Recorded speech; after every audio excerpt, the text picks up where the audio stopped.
이런 제목으로 말씀을 해볼까 합니다. 충만하라는 말레예요. 말레는 맴, 라메드, 알레. 그러면 맴이 어디서부터 왔다 그랬어요? 샤마인, 하늘나라. 그럼 진리라는 것은 항상 여러분들 생각과 마음에 있어야 되는 거예요. 아멘. 바깥에 있으면 돼요, 안 돼요?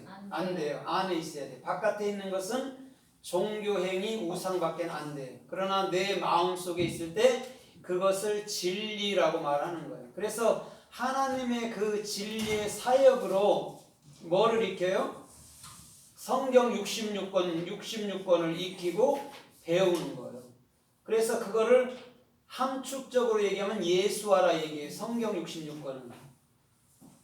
그러면 그 성경 66권은 이 바깥에서 우리가 읽는 것보다는 오히려 내 마음속에 하늘나라에 있어야 되는 거예요. 그래서 이 성경책은 우리 마음 가운데 생명으로 서 있어야 되는 거예요. 그냥 앞에 문자로 있으면 누웠잖아요. 글씨는 다 누워 있어요. 죽은 거예요. 근데 그것을 생명으로 취할 때 그것을 부활했다. 내 안에 생명책이 됐다. 이렇게 얘기를 하는 거란 말이죠. 그래서 요한계시록에도 보면 작은 책을 갖다 먹어버려라 이렇게 얘기한단 말이에요. 먹는다는 의미는 깨우치란 말이에요. 우리가 육적으로도 음식을 먹을 때 힘이 나는 것처럼 영의 말은 영으로 깨우쳐야 이 땅에 육체의 삶에 흔들리지 않는다는 거예요. 그러나 그걸 모르면 육체가 맨날 흔들리는 거예요. 어떻게 될까봐. 그래서 우리나라 탈출하는 분도 있어요, 없어요? 곤란하니까 있지요. 외국 가서 산다고. 그러나 거기 가서 산들 별거 없어요. 그렇죠? 이 나라를 우리가 지켜야지. 누가 지킵니까? 그래서 이 말레라는 그럼 충만하라는 뜻이 어떻게 성서에 쓰였나 우리가 살펴보면서 은혜를 받아보도록 하겠습니다. 사도행전 2장 4절에 보면 그 불의 여 같은 게 나타났죠. 즉 기도할 때에.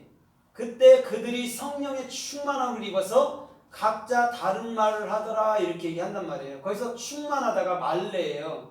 그러면 성령 자체를 충만이라고 말을 하고 있단 말이에요. 그럼 그것은 뭐냐면 우리가 성령의 사역이 아니고서는 하나님의 진리를 알 수가 없다는 거예요. 배우고 익힐 수가 없다는 거예요. 그러나 성령의 사역이 있을 때 우리가 그 진리를 배우고 받았을 때에 그것을 충만이라고 얘기한단 말입니다. 그래서 교회는 언제 탄생되냐면 예수님이 돌아가시고 난 이후에 성령이 임재하실 때 그때부터 교회가 탄생된 거예요. 그래서 교회 안에 뭐가 들어오는 거죠? 그 하나님이라는 예수 그리스도가 들어오게 되는 거예요. 우리 마음으로. 그것을 말레, 충만이라고 얘기한단 말이에요. 그래서 사도행전 4장 31절에도 동일하게 얘기해요. 제자들이 전심으로 기도하니 성령 충만하였더라. 그리고 그들이 복음을 힘있게 선포했더라 라고 얘기를 한단 말이에요. 성령 충만할 때 말레 주님의 진리를 온전히 배우고 익혔을 때에 우리는 입을 열어서 복음을 증거한단 말이에요. 그럼 복음을 증거할 때 베드로가 했던 것처럼 3,000명도 돌아오고 4,000명도 돌아오고 이렇게 돌아오는 거죠. 그것을 말레라는 충만으로 얘기하고 있단 말이에요. 그러면 충만이라는 게 뭐냐면 진리를 아는 만큼을 얘기해 주는 거예요.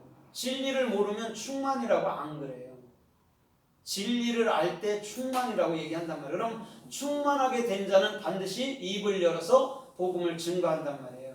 그래서 요한복음 2장에서도 그 여섯 항아리에 물이 포도주가 떨어졌을 때 물을 9가지 담죠. 물은 맴이에요. 진리란 말이에요.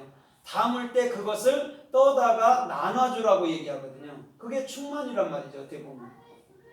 그래서 오늘 저와 여러분들의 중심도 하나님의 진리를 익히고 배우게 될 때에 그것을 충만이라 말하고 곧 하나님 자신이라고 얘기하는 거예요. 하나님은 알렙과 라메드잖아요. 그런데 그것이 라메드 알렙이라는 게 뭐냐면 익히고 배우고 익히는 거란 말이에요. 같은 거란 말입니다.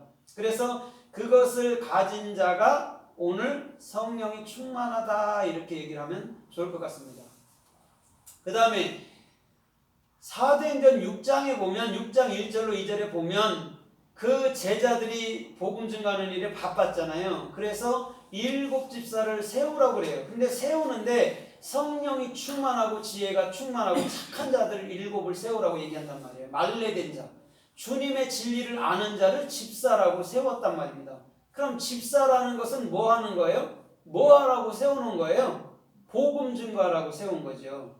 그래서 베드로 다음에 바로 스데반 집사님이 복음 사역을 하는 거예요.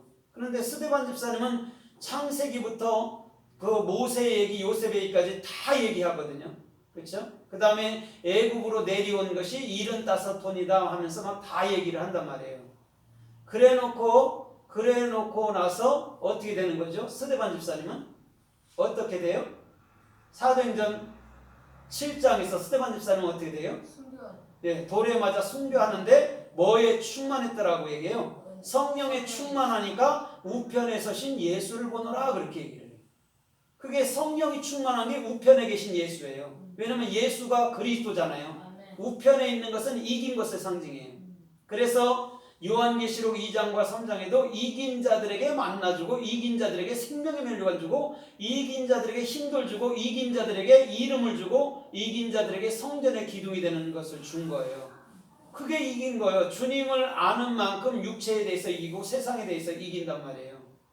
그래서 사도행전 6장부터 7장까지는 스데반 집사님의 얘기라고 보면 돼요. 그런데 그가 성령에 충만했다라고 얘기를 해요. 그럼 하나님의 진리가 내 안에서 깨우쳐졌을 때 그는 창세기부터 살아보지도 않은 창세기부터 오히려 지금 현 세대까지의 복음을 다 함축해서 얘기를 해준단 말이에요.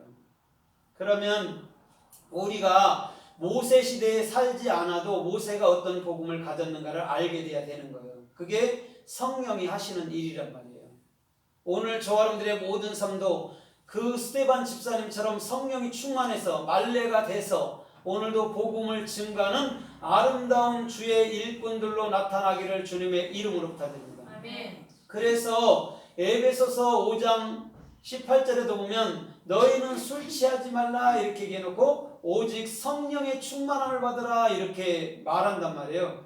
거기서 술이 성령이잖아요. 야야인. 그러면 술은 뭐냐? 그게 성령인데 그것이 충만, 네 안에 말레, 익히고 배워서 네 안에 온전되게 거하게 될 거야를 얘기해 주는 거예요. 이 땅에 말하는 술 아니에요. 하나님은 이 땅에 그 술 먹지 말라고 얘기를 하지 않아요. 왜냐면 식초도 어떻게 보면 다 술이잖아요. 발효 음식도. 그러니까 그런 얘기를 하는 게 아니에요. 그 술이 뭐냐? 그게 성령인데 그것은 네 마음속에 익히고 배우면 말레, 충만함으로 오게 될 거야 라고 얘기해 주는 거예요. 그래서 사도행전 11장 18절 이하에서도 보니까 바나바는 이렇게 얘기해요. 그는 착하고 뭐한 자요? 성령에 충만한 자다 이렇게 얘기를 해요. 바나바를 가르쳐 말할 때. 근데 바나바는 베이트 눈이란 말이에요. 내 마음속에 예수 그리스도가 규정된 사람을 바나바라고 얘기를 해요.